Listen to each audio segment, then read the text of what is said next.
तो देखिए, last class में हम भेदा भेद प्रकाश डिस्कस कर रहे थे। इससे पहले कि इसको डिस्कशन को स्टार्ट करें, एक चीज यहाँ पर हम डिस्कस करेंगे। आप देखेंगे, हम कई बार सुनते हैं कि भगवान की शरण में जाना चाहिए। Is it not? बहुत सिंपल सी बात श्रीला प्रभुपाद जी बताते हैं कि जो भगवान कह रहे हैं वो आपको करना है, और अगर वो करते हैं तो वह भगवान की शरण में जाना हुआ। As simple as that. कुछ भी ज्यादा विचार करने की जरूरत नहीं है कि हम भगवान की शरण कैसे ले।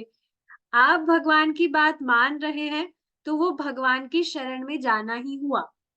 यद्यपि अभी साक्षात आपको भगवान नहीं दिख रहे हैं, लेकिन जो भी शास्त्रों में भगवान कह रहे हैं उसको एज इट इज फॉलो करना ही भगवान की शरण में जाना हुआ।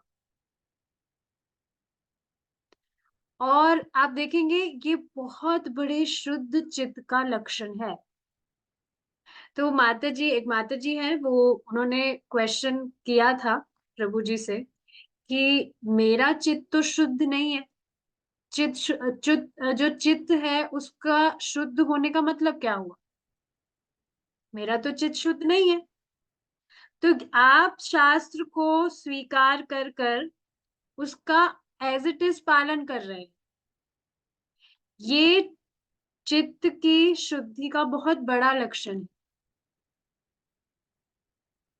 प्रभु जी कहीं से कोट कर रहे थे, उसमें ये चीज मेंशन थी कि पूर्व जन्मों का बहुत बड़ा पाप इकट्ठा होता है, तभी उसको शास्त्र की बात पर विश्वास नहीं होता। अरे ऐसे ये तो कुछ भी बोल रहे हैं, क्या है ये तो ऐसे भावुकता में कर रहे हैं, जैसे कोई भगवान को भोग लगा रहा है या कुछ भी पूजा कर रहा है, ये तो ऐसी भावुकता है। तो उनको बात वो इसीलिए नहीं स्वीकार पाता है, विश्वास ही नहीं होता है। तभी तो मैं खुद सरप्राइज होती हूँ, इतनी सी बात क्यों नहीं समझ में आ रही है। लेकिन ये है, शास्त्रों में ये वर्णित है कि बहुत बड़ा पाप इकट्ठा होता है, इस वजह से उसको समझ ही नहीं आता है, विश्वास ही नहीं होता है। तो जिसको भगवत गीता की बात पर विश्वास है कि शुद्ध चित्त का लक्षण है, तो यही चीज है। लास्ट क्लास में हम क्या डिस्कशन कर रहे हैं, एक बार पढ़ते हैं फिर से। जीव कृष्ण का दास भूत अंश है तथा भेदा भेद प्रकाश है। जीव का कृष्ण के साथ भेद भी है और अभेद भी है। अभेद का अर्थ है बिल्कुल एक जैसा होना। भगवान और जीव में समानता कैसे है? तो ये सारी चीजें हमने डिस्कस कर ली थी, एक बार मैं बस पढ़ दे रही हूँ।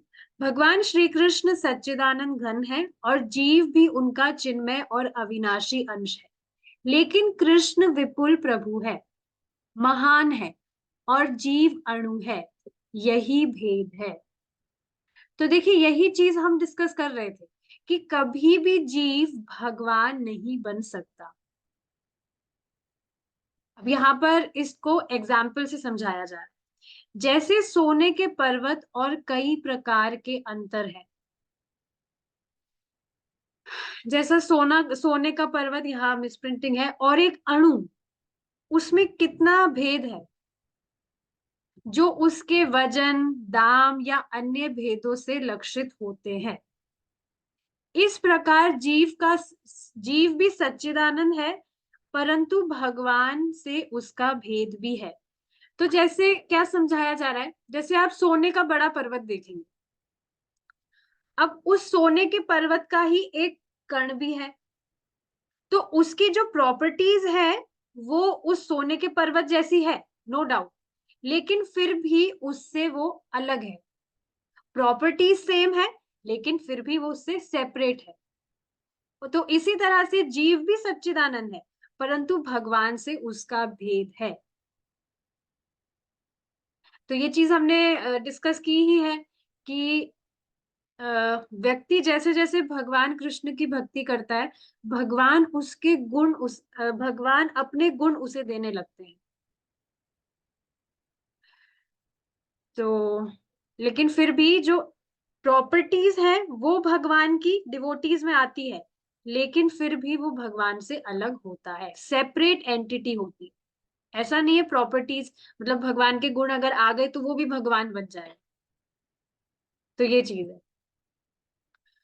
तो समझ पा रहे हैं ना इस चीज को आप? जैसे आप देखेंगे ना, कर्ण जो है, एक जो सोने का पर्वत है और एक जो उसका अणु मात्र है कण है, उसमें कितना अंतर होता है। चाहे से आप वजन की बात देख लीजिए, क्वांटिटी, साइज, जो भी है, बहुत भेद हो जाता है। तो यही चीज, इसलिए चैतन्य महाप्रभु कहते हैं भेदा भेद प्रकाश। वास्तव में हम देह नहीं है, देह से भिन्न आत्मा है। आत्मा के विषय में भगवान ने भगवत गीता के प्रारंभ में ही कहा है। अच्छा देखिए, एक बात ध्यान देनी होगी यहाँ पर, अभेद है मतलब भगवान अपनी अंतरंगा शक्ति के द्वारा ही सुखी होते हैं। भेद तो हमने अभी डिस्कस कर लिया, अब अभेद कैसे है? भगवान अपनी अंतरंगा शक्ति के द्वारा ही सुखी होते हैं, उसी तरह हम भी भगवान की अंतरंगा शक्ति के आश्रय से सुखी हो सकते हैं। भगवान की अंतरंगा शक्ति का आश्रय लेकर ही सुखी होंगे। भौतिक दुखों को भोग कर कभी सुखी नहीं हो सकते। अब देख रहे हैं संबंध ज्ञान समझना कितना, उसको समझने से कितना बड़ा फायदा है। नहीं तो व्यक्ति बस ये जो चीजें अभी करता है यहाँ पर उसी में फंसा रहता है, लेकिन उसको अपना स्वरूप ही नहीं पता है, उसको अपना संबंध ही नहीं पता है कि भगवान से उसका संबंध क्या है। तो तब तक वो उससे ऊपर कुछ करेगा कैसे? वहीं पर बेचारा फंसा रहेगा। तो ये चीज बहुत इंपॉर्टेंट है समझने वाली। आत्मा के विषय में भगवान ने भगवत गीता के प्रारंभ में ही कहा है। अब यहाँ पर ये श्लोक है, ठीक है, गाने का प्रयास करेंगे। न जायते म्रियते वा कदाचिन्, नाय भूत्वा भविता वा न भूयः, अजो नित्यः शाश्वतोऽयं पुराणो, न हन्यते हन्यमाने शरीरे। न जायते म्रियते वा कदाचिन्, नाय भूत्वा भविता वा न भूयः, अजो नित्यः शाश्वतोऽयं पुराणो, न हन्यते हन्यमाने शरीरे। तो ये श्रीमद् भागवत गीता का श्लोक है, देखेंगे क्या है। हाँ, एक बार इसको श्लोक से समझने का ट्राई करते हैं, बहुत इजी सा है इसका जो मीनिंग है। न जायते म्रियते वा कदाचिन, ना कभी जन्म लेती है और ना ही कभी मरती है। नाय भूतवा भविता वा न भूया, ऐसा नहीं है कि अभी हो रही है या कभी होगी, क्या? उत्पन्न, ऐसा नहीं है अभी उत्पन्न हो रही है या कभी उत्पन्न होगी। अजो नित्य शाश्वतोयम पुराणो, मतलब नित्य है, शाश्वत है, फ्रॉम इटर्नल टाइम, कोई बिगनिंग नहीं है ना कोई एंड है। और पुराणों का मतलब हमेशा से। ध्यान से समझने वाली बात क्या है, पुराणों का अर्थ पुराना नहीं है यहाँ पर कि बहुत पुरानी है। अगर बहुत पुरानी है तो फिर उसका तो एक स्पेसिफिक टाइम हो जाएगा। तो पुराणों का मतलब क्या है कि हमेशा से है। अनादि का मतलब ही क्या है? जिसका ना कोई अंत है ना ही कोई शुरुआत है।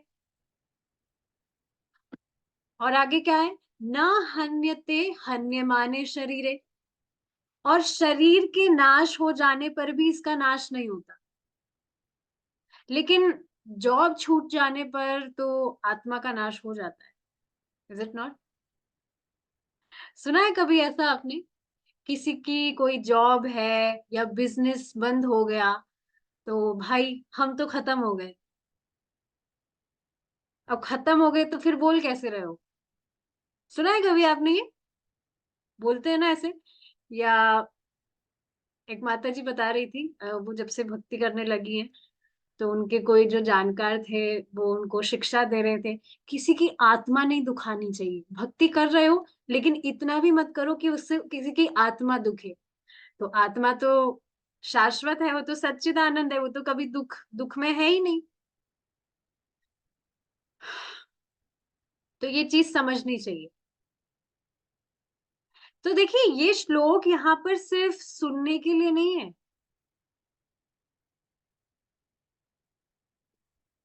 इससे देखिए मुझे एक बात याद आ रही है। पहले जो हमने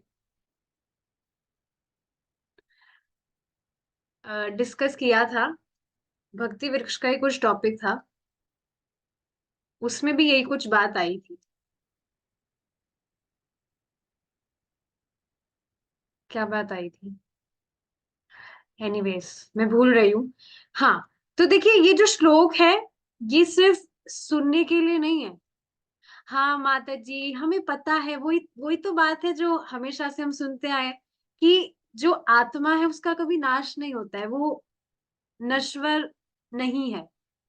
वो तो ये बॉडी है, जो बॉडी है, ये तो बस एक कॉस्ट्यूम की तरह है।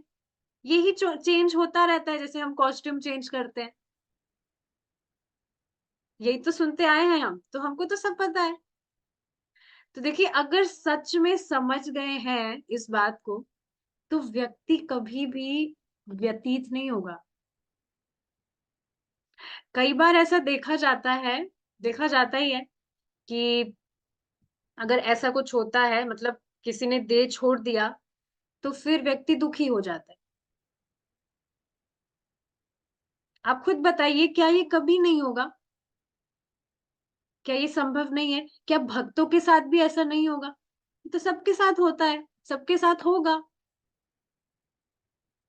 तो हम ये चीज डिस्कस तो कर रहे हैं कि हाँ, मरता नहीं है ये जो शरीर है, इससे सिर्फ आत्मा अलग होती है। लेकिन फिर भी ये बिल्कुल जो बात है, माइंड में फिक्स होने वाली है, क्योंकि संभावना होती है कि व्यक्ति अभिभूत हो जाता है। तो ऐसा नहीं है भक्ति व्यक्ति करे या ना करे। भगवत गीता में भगवान ने तो कहीं पर ऐसा बोला नहीं कि भक्ति करने से कभी भी ये जो शरीर है, ये कभी नाशवान नहीं रहेगा, ये भी अमर हो जाएगा। ये तो है ही भौतिक जड़ पदार्थ, इसका तो नाश होगा ही। भगवान तो खुद बल्कि कह रहे हैं कि शरीर तो नाश होता है, इसका तो, ये तो नश्वर है, ये तो जाएगा ही। भगवान तो बल्कि ये बात बता रहे हैं। तो इसलिए इससे कभी अभिभूत नहीं होना चाहिए। जितने समय के लिए भी ये शरीर सबको मिला है, उतने समय के लिए है, फिर ये तो छूटता ही है। ये तो नेचुरल सी बात है। ठीक है, तो ये गीता का श्लोक है। आत्मा का विनाश नहीं होता, ना अग्नि से उसे ना अग्नि उसे जला सकती है, ना पानी भिगा सकती है, और ना कोई भी अस्त्र काट सकता है।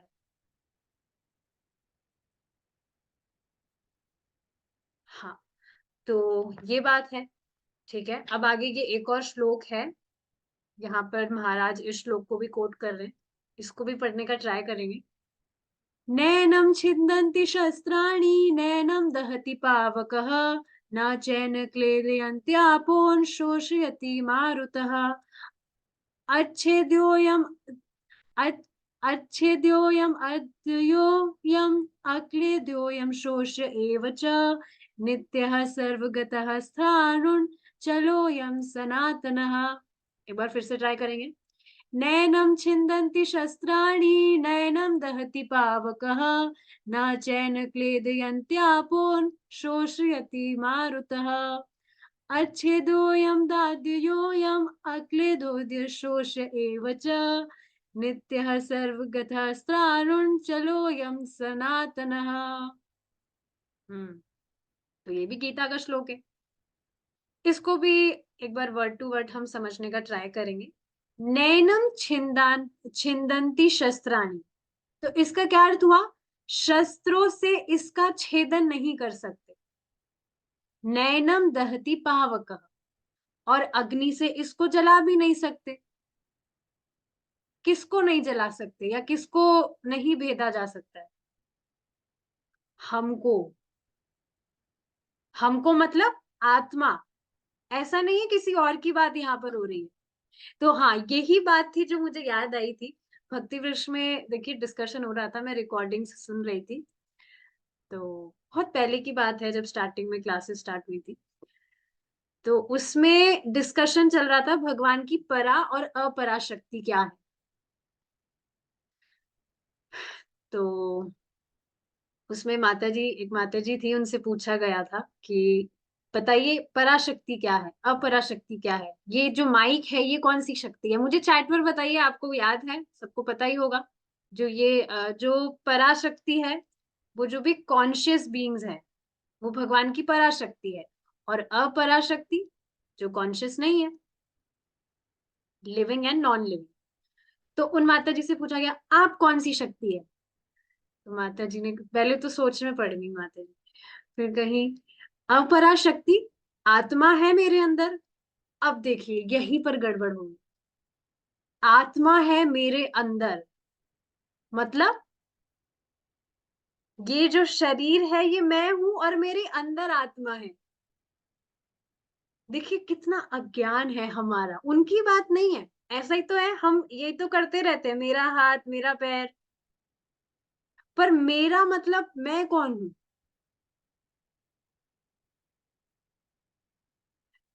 तो ये उस टाइम पर उस टाइम पर तो मैंने ध्यान नहीं दिया था, बाद में रिकॉर्डिंग जब सुनी तब ये बात पकड़ में आई। आत्मा है मेरे अंदर मतलब शरीर हूं क्या मैं, जो शरीर के अंदर है आत्मा, तो मेरे अंदर आत्मा है मतलब। तो समझना चाहिए हमको, मतलब आत्मा मेरे अंदर आत्मा नहीं है, मैं ही आत्मा हूं। तो किसी और की बात नहीं हो रही है। फिर भी आप सोचिए ना, कुछ भी बिजनेस वगैरह में अगर कुछ भी लॉस वगैरह हो जाता है, बंद हो जाता है, तो व्यक्ति कितना अभिभूत हो जाता है। इतना अज्ञान है वास्तव में हमारा। हमेशा देखिए कुछ चीजें तो आप लिख लीजिए, क्योंकि डेली हमारे साथ होती है और हम डेली भूल जाते हैं। यहाँ पर कुछ भी परमानेंट नहीं है, कुछ भी फिक्स नहीं है, कभी भी कुछ भी हो सकता है। टेम्पररी है, हमेशा के लिए हमारे पास कुछ भी नहीं रहेगा। जब ये सारी कुछ चीजें एकदम फिक्स हो जाएगी तो व्यक्ति अभिभूत होएगा ही नहीं कभी। उसको दिखेगा हाँ, परेशान क्यों हो रहा हूं मैं, ये तो वैसे भी मेरे साथ हमेशा नहीं रहने वाला था, तो अब इसका टाइम आ गया, चला गया। या कुछ भी चेंज हो गया लाइफ में, तो हाँ वो तो वैसे भी होना था, फिक्स तो कुछ भी नहीं है यहाँ पर। तो व्यक्ति फिर कभी अभिभूत होगा ही नहीं। जैसे आप सपने में देखते हैं, कोई दुश्मन हो गया हमारा, या हमारा कुछ टूट गया, या बाढ़ आ गई, किसी का डिवोर्स हो गया, वॉटेवर कुछ भी है, पर जैसे ही सपने से बाहर आए कुछ नहीं। तो व्यवहार से इतना अभिभूत नहीं होना चाहिए। व्यवहार तो होगा ही, कभी बिजनेस ऊपर नीचे होगा, परिवार में कुछ समस्याएं आएंगी, लेकिन हम शास्त्र को श्रवण अगर किए होते हैं, तो आप देखेंगे नियमित रूप से, ऑन एंड ऑफ की बात नहीं हो रही, तो फिर हमारी बुद्धि एकदम स्थिर रहती है। काफी सारी चीजें आप देखेंगे रिपीट होती है, और काफी सारी चीजें वास्तव में फिक्स भी हो गई है दिमाग में। और इसी वजह से हम जल्दी से, एज कंपेयर टू बिफोर, बिवल्डर्ड नहीं होते। तो ये नियमित श्रवण का प्रभाव, तो व्यक्ति इससे अभिभूत नहीं होगा। ठीक है। न चैन क्लेद यंत्र आपून, क्लेद मतलब गीला, तो जिसको गीला नहीं किया जा सकता। शोषयति मारुता, अब गीला नहीं किया जा सकता तो हवा से भी कैसे सुखाया जा सकता है। तो शोषयति मतलब सुखाया, जिसको सुखाया नहीं जाता। अच्छे द्योम, अच्छे द्योम अद्योत अयम, अब इसका क्या अर्थ है, अच्छेद मतलब छेदन नहीं कर सकते। जैसे आप देखेंगे कोई सब्जी है, तो हम उसमें नाइफ डालकर उसमें छेद कर सकते हैं, छेदन कर सकते हैं आर पार। या ये है, इफ यू कैन सी, इसमें से मेरी उंगली आर पार कर सकती हूँ, लेकिन आत्मा में ऐसा नहीं है, छेदन नहीं हो सकता है, आर पार नहीं होती चीजें, तो छेदन नहीं कर सकते। आ, हम्म आगे ये जो वर्ड था अध्यात्म, अदाध्यो, इसका क्या अर्थ है, जलाया नहीं जा सकता। ठीक है। और क्लेद्यो, ये भी हमने ऊपर देखा ही है, तो ये यहाँ पर म जो है वो हाफ हो जाएगा। अक्लेद्यो मतलब जिसको गीला नहीं किया जा सकता, भिगोया नहीं जा सकता। और अशोष्य मतलब जिसको सुखाया नहीं जा सकता। ठीक है। नित्य, नित्य मतलब आत्मा नित्य है। और सर्वगतः मतलब कहीं भी रह सकती है। ये बहुत इंटरेस्टिंग है। आप देखेंगे कहीं पर भी रहने का मतलब क्या है। जैसे आप देखेंगे सूर्य देव का शरीर, वो तो अग्निमय है, लेकिन वहां पर भी आत्मा है। सूर्य देव भी तो मतलब जड़ वस्तु थोड़ी ना है। तो अग्नि में भी आत्मा रह रही है, अग्नि में भी रह सकती है आत्मा। तो मतलब सर्वगता मतलब आत्मा कहीं भी रह सकती है। इससे आपको एक और अमेजिंग चीज बताना चाहूंगी। एक बार क्या हुआ था, जो साइंटिस्ट है उन्होंने अपनी बुद्धि लगाई। उन्होंने सोचा कि अ, कांच का जो डब्बा है, अगर उसमें बॉडी पैक कर दी जाए तो हम आत्मा को पकड़ लेंगे। तो किसी व्यक्ति का शरीर छूटने वाला था, जब उसको एक कांच के डब्बे में पैक कर दिया, और उन्होंने सोचा जैसे ही इसमें से आत्मा निकलेगी हम उसको पकड़ लेंगे, क्योंकि वो तो या देख लेंगे, कुछ भी उनकी ऐसी कुछ था कि कांच के डब्बे में से तो बाहर नहीं आएगी। लेकिन समझना चाहिए कि बॉटम लाइन क्या है इस श्लोक की, कि आत्मा इस जगत में से कोई भी वस्तु नहीं है, सबसे अलग है। क्यों? क्योंकि यहाँ पर तो सब कुछ भौतिक है। और ये चीज तो हम जानते ही हैं कि आध्यात्मिक वस्तु को भौतिक वस्तु स्पर्श भी नहीं कर सकती है। तो ये एकदम मूर्खतापूर्ण बात है कि हम आत्मा को पकड़ लेंगे या कुछ भी कर लेंगे।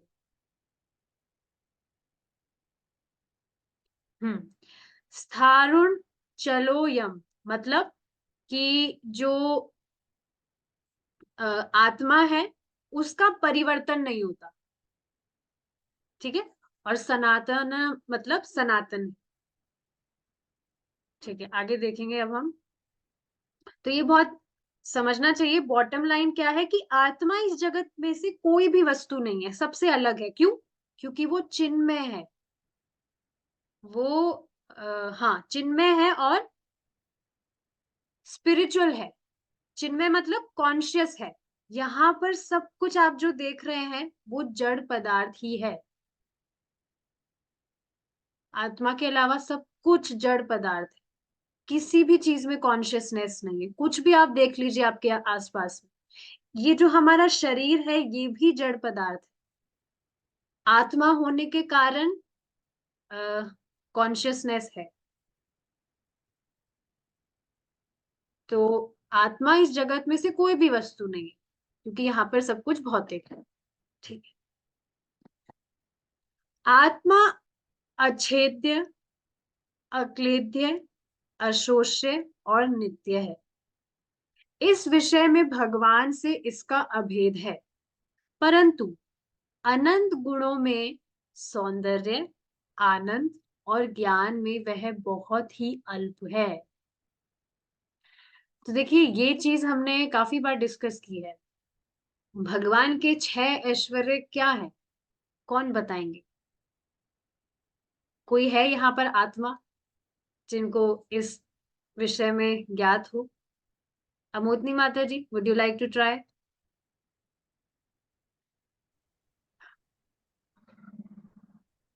सौंदर्य, हम्म। अ, लक्ष्मी, धन, धन और ज्ञान, अम, बस इतना ही याद है। हम्म। त्याग, त्याग, त्याग। अच्छा, त्याग, त्याग ठीक है, 4 हो गए, 2 और बचे। पूर्ण वैराग्य और पूर्ण यश। ठीक है। तो पूर्ण शक्तिशाली, पूर्ण ज्ञान में, पूर्ण सौंदर्य, पूर्ण संपदा, पूर्ण वैराग्य और पूर्ण यश। ये 6 ऐश्वर्य है भगवान के। तो ठीक है, आपको 4 तो याद है। इनको याद करने में नहीं तो 6 साल लग जाते।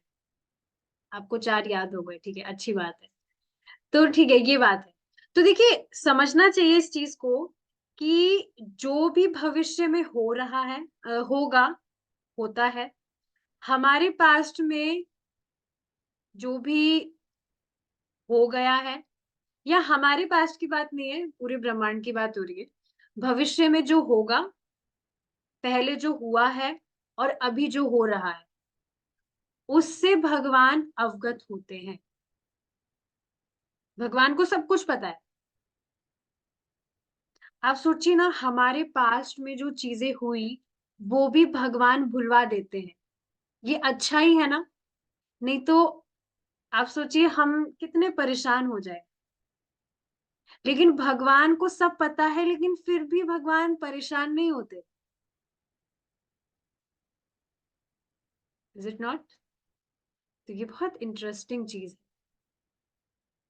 भगवान को तो सब पता है कि हमने कब कब क्या क्या कारनामे किए हैं, लेकिन भगवान उससे प्रभावित नहीं होते। तो इस तरह से भगवान का जो ज्ञान, भगवान में बल आदि इत्यादि, ये जो भी है, इसका और जो जीव का ज्ञान, बल, सौंदर्य जो भी है, जो ये ऐश्वर्य है, उसमें बहुत भेद है। दिन रात का भेद है। आप सोचिए ना, जैसे कल की क्लास के अगर हम एग्जाम्पल ले, शाम को जो क्लास हुई थी, उसमें आप देखिए ना, जो बैल थे, भगवान ने सातों बैलों का दमन कर दिया, अपने आप को सातों रूप में विस्तारित करके। और प्रभु जी बता रहे थे कि यहाँ पर आप देखेंगे, जो सामान्य व्यक्ति है, वो किसी बछड़े से भी डर जाएगा। Is it not? उसको अगर रोटी दी, तो अगर वो बछड़ा थोड़ा सा उछल गया, तो व्यक्ति बिल्कुल डर जाएगा। होता है ऐसा? तो देखिए आप, ये तो एक एग्जाम्पल है जो रिसेंटली हमने कल सुना था, श्रवण किया था। ऐसे ही कितने एग्जाम्पल्स हैं। तो समझना चाहिए, भगवान के जो ऐश्वर्य है और जो एक साधारण जीव है, उसमें बहुत भेद है। कृष्ण के साथ जीव का यही सबसे बड़ा भेद है। श्रीला प्रभुपाद जी उदाहरण देते हैं, जैसे आकाश में वायुयान चल रहा हो, तो उस वायुयान में लगा हुआ प्रत्येक नट बोल्ट वायुयान है। लेकिन अगर कोई नट बोल्ट जमीन पर गिर जाता है, तब कोई यह नहीं कहेगा कि ये भी वायुयान है। ये कितना अमेजिंग एग्जाम्पल है। क्या कहा जा रहा है, देखिए, समझिए, बहुत इंटरेस्टिंग एग्जाम्पल है। जैसे एरोप्लेन जो है वो ऊपर उड़ रहा है, तो आप कहेंगे, अरे देखो देखो, हवाई जहाज जा रहा है ऊपर, एरोप्लेन उड़ रहा है। उस एरोप्लेन में जो भी नट बोल्ट है लगे हुए हैं, उन सब को भी आप एरोप्लेन ही बोल रहे हैं, क्योंकि वो उसमें लगे हुए हैं। पर आप सोचिए, उसमें से एक भी नट बोल्ट अगर नीचे गिर गया, या एरोप्लेन से अलग हो गया, उससे सेपरेट हो गया, तो वो सामान्य बोल्ट ही माना जाएगा। उस नट बोल्ट को एरोप्लेन नहीं बोला जाएगा। Is it not? कोई भी देखेगा कहेगा, अरे ये तो नट बोल्ट पड़ा हुआ है। क्या सुंदर एग्जाम्पल है। जैसे एक और अगर समझे, जैसे पेड़ और पत्ती, पेड़ में अगर वो पत्तियां लगी हुई है, तो वो पेड़ ही कही जाएगी कि ये पेड़ है। और जैसे ही वो पत्ती अलग हुई, तो भेद हो गया। तो ये अभेद और भेद, समझ रहे हैं आप, इसी को विस्तारित किया जा रहा है। तो यहाँ इस एग्जाम्पल से क्या समझाने का प्रयास हो रहा है, फिर से एक बार एग्जाम्पल समझिए। बोल्ट का एरोप्लेन से अभेद प्रस्तुत हो रहा है। जब उसमें वो लगा हुआ है, तो उसको उसको भी एरोप्लेन कहते हैं। लेकिन अब वो गिर गया, तो उसे एरोप्लेन नहीं कहा जाएगा। उसी तरह से जितना व्यक्ति भगवान की सेवा में लगा होता है, उतना वह तेजो में, शक्ति में रहता है, और उस पर भगवान बहुत कृपा करते हैं। तो देखिए ये चीज बिल्कुल प्रैक्टिकल है। अगर व्यक्ति भगवान की सेवा करना चाहता है तो असंभव है कि वो कर ही ना पाए। अगर उसकी वाकई इच्छा है, अगर वो वाकई करना चाहता है, तो भगवान क्यों नहीं शक्ति देंगे? बिल्कुल देंगे। Is it not? माता जी, मैं 10 रोटी खाना चाहता हूँ डेली, लेकिन भगवान उसकी शक्ति नहीं दे रहे मुझे, क्योंकि उसके बाद में फिर और कुछ करने के लायक भी नहीं रहेंगे। फिर बस एक ही चीज याद आएगी, जो हमारा बेड है। होता है ना ऐसा, कभी ओवर ईटिंग कर लेते तो बस कुछ नहीं करना, अब आराम करना है। तो हाँ, ये चीज है, भगवान हमेशा कृपा करते हैं। ठीक है। कृष्ण वियुक्त जीव ठीक इसी प्रकार है। हम्म। भक्ति स्वाभाविक है, मतलब ये जीव का स्वभाव ही है कि वो भक्ति करके ही संतुष्ट होगा, कोई और दूसरी चीज उसको संतुष्ट कर ही नहीं सकती है। अब यहाँ पर ये श्लोक है, लेकिन हमारा जो टाइम है वो कम है, तो क्लास हम यहीं रोकेंगे। We will discuss the shloka tomorrow. Will stop here now. Shrila Prabhupada की जय। निताई गौर प्रमानंदे। हरि बोल।